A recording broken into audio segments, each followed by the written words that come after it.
اور اچانک انہوں نے اپنے ہاتھ میرے گھٹنوں سے تھوڑے اوپر رکھ دیے۔ میں حیران اور الجھن میں پڑ گیا اور فوراً پیچھے ہٹ گیا۔ جب میں نے ان سے پوچھا کہ چچی یہ کیا حرکت ہے تو وہ فوراً پیچھے ہٹ گئی اور کہنے لگی، تمہیں کیا ہوا؟ میں نے کچھ نہیں کہا، لیکن چچی کہنے لگی، تم کو بالکل اپنے بھائی صاحب جیسے ہو۔ یہ کہہ کر انہوں نے ٹھنڈی آہ بھری اور میرے کندھے کو سہلانے لگی۔ مجھے ایسی حرکتوں سے بہت الجھن ہوتی تھی، اس لیے اس دن میں ٹھیک سے کھانا بھی نہ کھا سکا۔ لیکن میری حیرت کی انتہا تب ہوئی جب یہ سلسلہ روزانہ کا معمول بن گیا۔ ایک رات جب میں سو رہا تھا تو مجھے ایسا محسوس ہوا جیسے کوئی میرے چہرے پر ہاتھ پھیر رہا ہے۔ میں گہری نیند میں تھا، اس لیے وہم سمجھ کر نظر انداز کر دیا، مگر جب صبح آنکھ کھلی تو بیڈ پر بکھری ہوئی چادر دیکھ کر میرا دل بے چین ہو گیا۔ بہرحال میں خود کو سنبھالتے ہوئے کمرے سے باہر آیا تو دیکھا کہ چچی ٹیبل پر ناشتہ لگا رہی تھی۔ صبح 7 بجے کا وقت تھا اور وہ ایسے نظر آ رہی تھی جیسے ابھی نہا کر آئی ہوں۔ ان کے بال بھیگے ہوئے تھے اور پانی ٹپک رہا تھا۔ جب موسم سرد تھا مجھے حیرت ہوئی کہ اتنی سردی میں صبح صبح ہی نہانے کی کیا ضرورت تھی۔ چچی کی یہ حرکت مجھے مزید سوچنے پر مجبور کر گئی۔ ناشتے کے دوران چچی میری طرف دیکھ کر مسکرا رہی تھی۔ جب میں نے انہیں چائے کا کپ اٹھایا تو انہوں نے کہا، مجھے نہیں معلوم تھا کہ تم سوتے ہوئے اتنے پیارے لگتے ہو۔ یہ سن کر چائے میرے حلق میں اٹک گئی اور میں بری طرح سے کھانسنے لگا۔ چچی فوراً میرے قریب آ گئی اور میری کمر پر ہاتھ پھیر کر مجھے تپکانے لگی۔ میں فوراً وہاں سے اٹھ گیا۔ میں نے اپنا بیگ اٹھایا اور گھر سے باہر نکل گیا۔ میں راستے میں سوچنے لگا شاید جو میں اپنا خواب یا وہم سمجھ رہا تھا اس کی حقیقت شاید کچھ اور ہے۔ پھر میں نے خود کو سمجھایا کہ نوریز یہ تو کیا سوچ رہا ہے، شرم کر، وہ تیری چاچی ہے۔ ممکن ہے کہ چچی صبح مجھے جگانے آئی ہوں اور اسی وقت انہوں نے مجھے دیکھا ہوگا۔ وہ میری چچی ہیں، میری ماں کی سگی نند، بالکل ماں جیسی۔ مجھے ان کے بارے میں ایسی سوچ نہیں رکھنی چاہیے۔ لیکن روز جب میں گھر آتا چچی میرے پاس بیٹھ جاتی اور کہتی، نوریز مجھ سے باتیں کرو۔ میں سارا دن گھر میں بور ہو جاتی ہوں۔ اگر میں ان کے پاس بیٹھ جاتا تو وہ بہانے سے کبھی میرے کندھے کو سہلانے لگتی تو کبھی میری کمر پر ہاتھ پھیرنے لگتی۔ یہ باتیں مجھے ناگوارہ گزرتی تھی، مگر جتنا مجھے یہ حرکتیں بری لگتی تھی اتنا ہی چچی انہیں مزید دہرانے لگتی تھی۔ میں نے ان کا حل یہ نکالا کہ کالج سے آتے ہی چھوٹے بچوں کو ٹیوشن پڑھانے کے لیے نکل جاتا اور شام کو ہی گھر لوٹتا۔ میری یہی کوشش ہوتی کہ زیادہ وقت گھر سے باہر گزاروں۔ انہی دنوں میری دوستی ایک لڑکی جویریہ سے ہو گئی جو ان بچوں کی بڑی بہن تھی جنہیں میں پڑھانے جاتا تھا۔ جویریہ 9ویں جماعت میں پڑھتی تھی اور میں اس کے چھوٹے بہن بھائیوں کو 5ویں اور 6ٹھی جماعت کی پڑھائی کرواتا تھا۔ جب کبھی جویریہ کو بھی کسی مضمون میں مشکل ہوتی تو میں اسے بھی سمجھا دیتا تھا۔ جویریہ کافی باتونی قسم کی خوبصورت لڑکی تھی۔ میں تو ایسا لڑکا نہیں تھا، لیکن نہ جانے کیوں مجھے وہ اچھی لگنے لگی تھی۔ اس لیے ہم نے ایک دوسرے کے فون نمبر کا تبادلہ بھی کر لیا، مگر بات ہماری چیت کبھی کبھار ہوتی تھی۔ ہماری زیادہ تر گفتگو مستقبل میں اچھے کیریئر کے انتخاب کے بارے میں ہوتی۔ جویریہ یہ پڑھائی میں بہت اچھی تھی اور اچھے گریڈ لیتی تھی، لیکن میتھ اور کمپیوٹر میں اسے مشکلات پیش آتی تھی تو میں اس کی مدد کر دیتا تھا۔ شاید اسی وجہ سے ہم دونوں کی پسند ناپسند بھی ملتی جلتی تھی اور ہمارے سبجیکٹ بھی ایک جیسے تھے۔ ایک شام جب میں ٹیوشن پڑھا کر گھر واپس آیا تو چچی نے چائے تیار کر رکھی تھی۔ چائے پینے کے بعد جب میں اپنے کمرے کی طرف جانے لگا تو چچی نے کہا، نوریز تھوڑی دیر میرے پاس بھی بیٹھ جایا کرو۔ میں ان کے پاس بیٹھ گیا، لیکن اسی وقت جویریہ کی کال آ گئی۔ جیسے ہی میں نے جویریہ کا نمبر دیکھا فوراً صحن میں چلا گیا۔ جویریہ یہ مجھ سے میتھ کے کسی چیپٹر کے سوال کے بارے میں پوچھ رہی تھی اور میں اسے بتانے لگا۔ پھر کچھ ادھر ادھر کی باتیں کرنے کے بعد فون بند کر دیا۔ فون کاٹ کر جب میں واپس پلٹا تو چچی مجھے گھور رہی تھی۔ انہوں نے پوچھا، نوریز کس سے بات کر رہے ہو تم؟ چچی کا یہ سوال مجھے اچھا نہیں لگا۔ میں نے جواب دیا کہ میں اہنی اسٹوڈنٹ سے بات کر رہا تھا، ویسے بھی کسی سے بات کر رہا ہوں، آپ کا اس سے کیا تعلق؟ چچی نے مزید پوچھا، یہ کیسی اسٹوڈنٹ تھی جو تم سے کھانے کے بارے میں پوچھ رہی تھی اور تمہارے بارے میں جاننا چاہ رہی تھی؟ مجھے ان کا یوں سوال کرنا عجیب لگا۔ میں نے کہا، چچی آپ کو اس بات پر اتنا غصہ کرنے کی کیا ضرورت ہے؟ چچی کہنے لگی، تم یہاں پڑھائی کے لیے آئے ہو، اسی پر دھیان دو۔ یہ کہہ کر انہوں نے میرا موبائل چھین لیا۔ میں حیران رہ گیا اور کہا، چچی یہ آپ کیا کر رہی ہیں؟ چچی نے سخت لہجے میں کہا، جب تک تم گھر میں ہو موبائل نہیں ملے گا۔ مجھے ان کا رویہ سمجھ نہیں آیا۔ موبائل میرے لیے ضروری تھا کیونکہ دوستوں سے پڑھائی کے سلسلے میں بات بھی کرتا تھا۔ میں نے کہا چچی پلیز میرا موبائل واپس کریں، لیکن وہ موبائل لے کر اپنے کمرے میں چلی گئی۔ مجبوراً میں ان کے کمرے میں گیا۔ چچی نے دوبارہ کہا میں تمہیں یہ موبائل ہرگز نہیں دوں گی، میں تمہارے والد کو فون کر کے بتاؤں گی کہ تم پڑھائی چھوڑ کر نہ جانے کن چکروں میں پڑ گئے ہو، لڑکیوں سے باتیں کرتے ہو۔ میں نے جواب دیا آپ جو کہنا چاہتی ہیں والدین کو بتا دے، لیکن میرا موبائل مجھے واپس کر دے، مجھے اس کی ضرورت ہے۔ یہ کہہ کر میں نے ان کا ہاتھ پکڑا اور اپنا موبائل واپس لے کر کمرے سے باہر نکل آیا۔ چچی کی حرکتوں سے اب میں بیزار ہو چکا تھا۔ میرا دل چاہتا تھا یا تو کسی ہاسٹل میں یا داخلہ لے لوں یا پھر واپس چلا جاؤں۔ اسی سوچ میں کب میری آنکھ لگ گئی مجھے پتہ ہی نہ چلا۔ نیند اتنی گہری تھی کہ رات میں پھر وہ محسوس نہ کر سکا کہ کون میرے چہرے اور گردن کو چھوتا رہا۔ صبح جب میں اٹھا اور یونیفارم پہنا تو جیسے ہی کمرے سے باہر نکلا چچی بہت خوش نظر آ رہی تھی۔ ان کے بال آج بھی گیلے تھے، جسے دیکھ کر مجھے عجیب سا احساس ہوا کہ نہ جانے رات کو میرے ساتھ کیا ہوا تھا۔ میری شرٹ کے اوپر والے 2 بٹن بھی کھلے ہوئے تھے، جس سے میرا دل مزید بے چین ہونے لگا تھا۔ چچی آج پھر مسکرا رہی تھی، لیکن ان کی مسکراہٹ سے مجھے خوف محسوس ہونے لگا تھا۔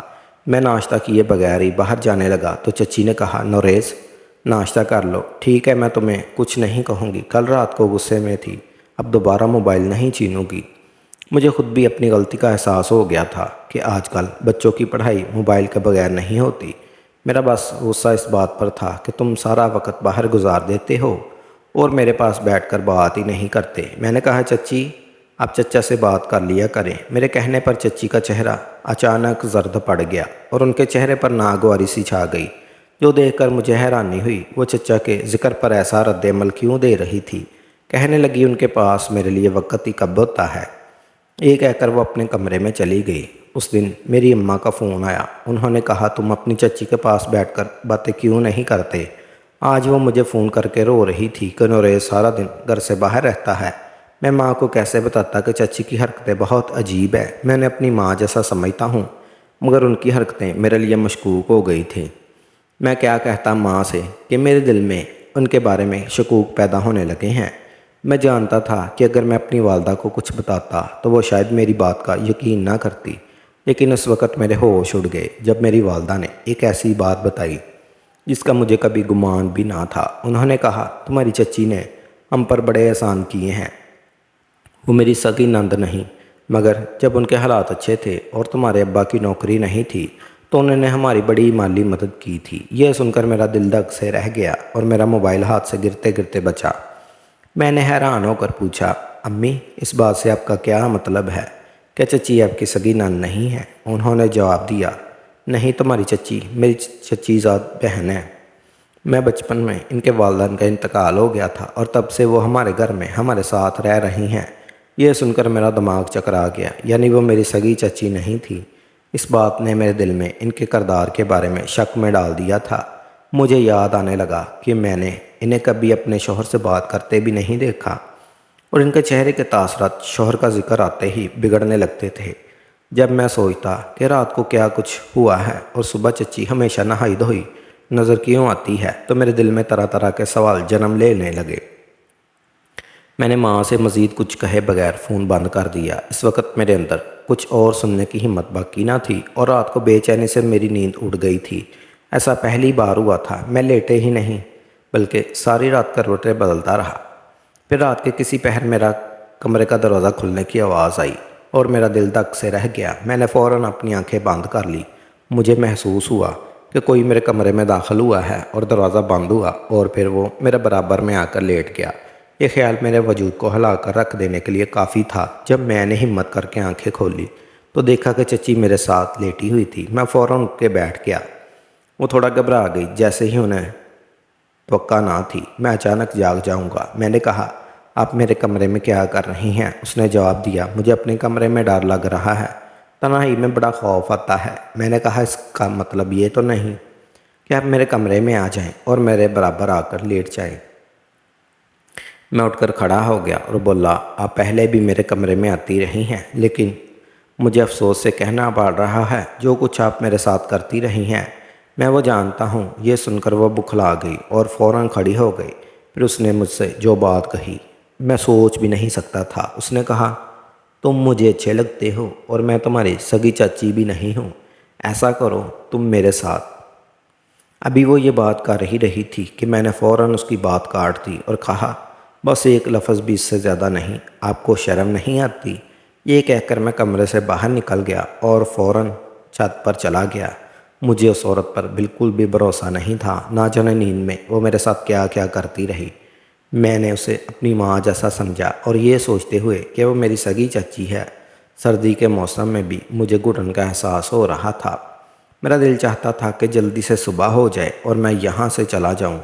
میں ابھی یہ سوچ ہی رہا تھا کہ اچانک میری چچی صحن میں آئی۔ اس نے دھیرے سے مین گیٹ کھولا۔ میں چھت پر کھڑا ہوا تھا اور صحن کو صاف دیکھ رہا تھا۔ جیسے ہی مین گیٹ کا دروازہ کھلا میرے ہوش اٹھ گئے۔ وہ شخص جو اندر داخل ہوا شوفتہ چچی کا شوہر تھا۔ مجھے حیرت ہوئی کہ اگر وہ اسلام آباد میں تھا تو پھر چچی نے جھوٹ کیوں بولا کہ وہ دبئی ہے۔ میں نے دیکھا وہ شخص غصے سے اندر داخل ہوا اور چچی سے کہنے لگا، تم سے کام نہ ہو سکا، جانتی ہو نا کہ تمہارا نوریز سے نکاح ہونا کتنا ضروری ہے۔ یہ سن کر میں دنگ رہ گیا کہ یہ کیسا شوہر ہے جو اس طرح کی باتیں کر رہا ہے۔ وہ کہنے لگا، ابھی فون کرو نوریز کو اور اسے واپس بلاؤ اور ہر حال میں چند دنوں میں اسے نکاح کرو۔ اس پر بدکاری کا جھوٹا الزام لگا دو، کچھ بھی کرو، کہیں سے بھی اسے واپس لاؤ۔ یہ کہہ کر وہ شخص چاچی کے کمرے میں چلا گیا اور میری چچی میرے کمرے میں آ گئی کیونکہ گھر میں 2 ہی کمرے تھے۔ کچھ دیر تک میں یہ سب سوچتا رہا کہ یہ سب کیا ماجرا ہے، کیا چچی کا شوہر دبئی نہیں گیا تھا؟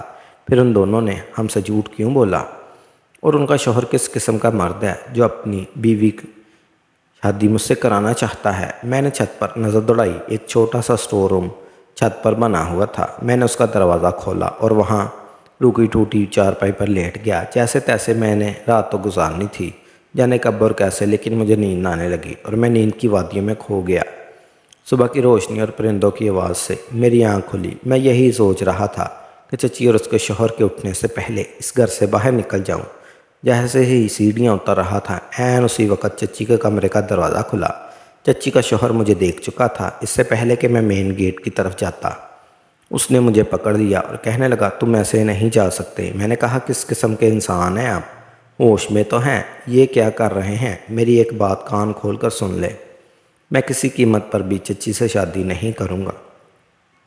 میرا بلند لہجہ سن کر چچی بھی اٹھ کر باہر آ گئی۔ انہیں مجھے دیکھ کر حیرانی ہوئی۔ ان کے شوہر نے کہا، یہ لڑکا چھت پر جا کر چھپ گیا تھا، شکر کرو یہ کہیں بھاگا نہیں، ورنہ ہمارے ہاتھ سے یہ چانس بھی چلا جاتا۔ چچی کا شوہر کہنے لگا، میں اسے ابھی کمرے میں بند کر دیتا ہوں اور نکاح کی تیاری کرتا ہوں۔ یہ سن کر میرے ہوش اٹھ گئے۔ میں نے کہا، آپ میرا نکاح زبردستی نہیں کر سکتے۔ یہ سنتے ہی میری چچی ہاتھ جوڑ کر میرے سامنے رونے لگی۔ وہ کہنے لگی، خدا کے لیے انکار مت کرو، تمہاری وجہ سے میرا گھر بچ جائے گا۔ میں نے کہا، آپ کا دماغ تو ٹھیک ہے، آپ مجھ سے عمر میں کتنی بڑی ہیں، آپ کو شرم آنی چاہیے، اور آپ خود پہلے سے شادی شدہ ہیں، اس کا نکاح نہیں ہو سکتا۔ دوسرا یہ کہ آپ کا شوہر بے غیرت ہے۔ یہ سن کر چچی کا شوہر مجھے گھورنے لگا۔ چچی نے اصل میں تمہارے چچا کے ساتھ میرے آئے دن جھگڑے ہونے لگے تھے کیونکہ ہمارے گھر کوئی اولاد نہیں تھی اور میں اپنی اولاد کے علاج کروانا چاہتی تھی، لیکن وہ نہیں مانتے تھے، اس لیے ہمارا جھگڑا خطرناک حد تک بڑھ گیا اور ایک دن انہوں نے مجھے طلاق دے دی، لیکن ہم نے یہ بات کسی کو نہیں بتائی۔ انہیں جب اپنی غلطی کا احساس ہوا تو تب تک مجھے طلاق ہو چکی تھی، لیکن ہم لوگ گناہ کی زندگی نہیں جینا چاہتے تھے، اس لیے مجھے تمہارا خیال آیا کہ تم چھوٹے ہو، میری باتوں میں آ جاؤ گے اور پھر تمہیں دھمکا کر میں تم سے نکاح کر لوں گی اور اس طرح ہمارا حلال ہو جائے گا۔ میں ان کی بات سن کر دنگ رہ گیا۔ بھلا یہ کون سا طریقہ تھا؟ میں نے کہا، مجھے پھر بھی نکاح نہیں کرنا۔ میری چاچی کہنے لگی، یہ بس لفظی نکاح ہوگا۔ میں نے کہا، میں کیسے مان لوں؟ آپ تو بغیر نکاح کے ہی نہ جانے میرے ساتھ کیا کیا کرتی تھی۔ چچی نے کہا، رات جب تم نیند میں ہوتے تھے تو وہ میں نہیں تھی بلکہ تمہارے چچا ہوتے تھے۔ میں تو بس تمہیں شک میں ڈالنا چاہتی تھی تاکہ تمہیں لگے کہ شاید میں تمہارے ساتھ گناہ کر رہی ہوں اور پھر میں تمہیں دھمکا کر تم سے نکاح کرتی، لیکن اب تم سچ جان گئے ہو، لہٰذا میں بھی نام نہاد چچی کی زبانی ساری حقیقت جان کر نکاح کے لیے تیار ہو گیا تھا۔ کیونکہ یہ نکاح صرف لفظی تھا۔ آدھے گھنٹے کی کارروائی کے بعد پہلے نکاح ہوا اور پھر طلاق بھی ہو گئی۔ چچی کا شوہر کہنے لگا، اگر تم چاہو تو ہاسٹل میں جا کر رہ سکتے ہو۔ میں نے اپنا سامان اٹھایا اور ہاسٹل میں چلا گیا، لیکن مجھے پھر بھی افسوس تھا کہ آخر میاں بیوی کی طرف سے ایسا قدم اٹھایا ہی کیوں جاتا ہے جس کے بعد میں پچھتاوا ہو۔